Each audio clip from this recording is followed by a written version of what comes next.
اور بالکل پرائیویسی میں، کانفیڈنس میں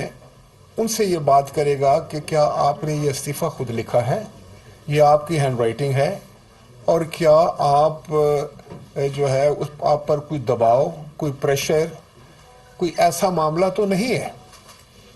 اور اگر اسپیکر کو یہ محسوس ہو یا اس کے پاس کوئی انفارمیشن ہو کہ یہ تو میرے پاس گئے ہیں لیکن بحالت مجبوری آئے ہیں اور دراصل یہ استعفیٰ نہیں دینا چاہتے، تو اسپیکر پہ لازم ہے کہ وہ اس کا استعفیٰ قبول نہ کرے۔ لیکن اگر اسپیکر کو یہ سیٹسفیکشن ہو جاتی ہے کہ جو ممبر ہے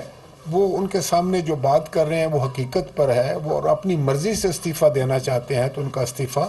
منظور کیا جانا چاہیے۔ یہ ایک طریقہ کار ہے، پھر ان کا استعفیٰ جو ہے وہ الیکشن کمیشن کو اسپیکر بھیج دے گا۔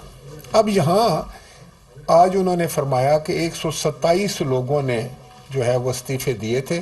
تو آپ این بلاک 127 لوگوں کے استعفے قبول کر لیں۔ تو پھر میں نے ان کے سامنے کچھ حقائق رکھے۔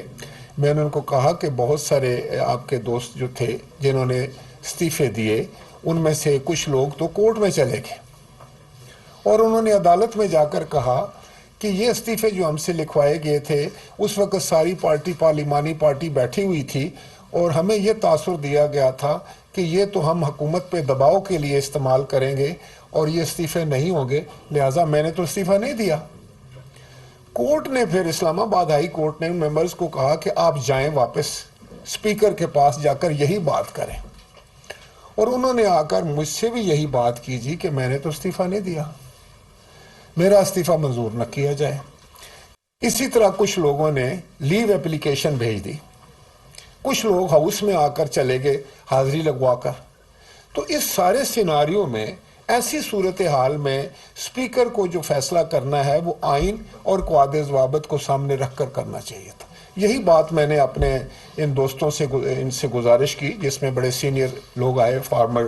اسپیکر جناب اسد صاحب تھے، اسد کیسر صاحب تھے، اسی طرح سے ڈپٹی اسپیکر صاحب تشریف فرما تھے، اور بڑے سینئر ساتھی تھے ان کے، پارلیمنٹیرینز تھے سارے۔ تو ان کے سامنے میں نے رکھی بات، میں نے کہا دیکھیں کہ میں بطور اسپیکر جو ہوں وہ تو صرف ایک چیز کو دیکھتا ہوں کہ آئین کو اور قواعد و ضوابط کو۔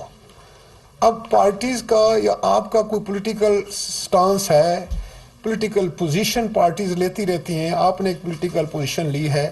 اور اگر گورنمنٹ کی ایک پولیٹیکل پوزیشن ہے تو اس میں میں تو چاہوں گا یہ ذاتی طور پر، اور میں نے ان کو کہا کہ آپ آئیں، آپ ایوان کے اندر آئیں، آپ نے جو بات کرنی ہے وہ آپ ایوان کے اندر کریں، یہاں آپ کی آواز زیادہ مؤثر ہوگی۔ اور آپ خود کہہ رہے ہیں کہ ملک کو اس وقت چیلنجز درپیش ہیں، تو ان چیلنجز کا مقابلہ کرنے کے لیے اس وقت ضرورت اگر کسی چیز کی ہے تو وہ مفاہمت کی ہے، وہ مل بیٹھنے کی ہے، وہ پاکستان کی سوچ رکھنے اور پاکستان کو سامنے رکھ کر فیصلے کرنے کی ہے۔ تو میں آپ سے یہ توقع کرتا ہوں کہ آپ سینئر لوگ ہیں، ایک جماعت ہے آپ کی، آپ تشریف لائیں، پارلیمان میں آئیں۔ تو بطور سپیکر میں آپ کو یہ جو ہے یہ بالکل آپ کو یقین دلانا چاہتا ہوں کہ آپ کو میں پورا موقع دوں گا بات کرنے کا، آپ بولیں۔ اور میں اس لیے کہتا ہوں کہ پارلیمان ایک ایسی جگہ ہے جہاں ایک ایسا فورم ہے جہاں سب اکٹھے ہو جا سکتے۔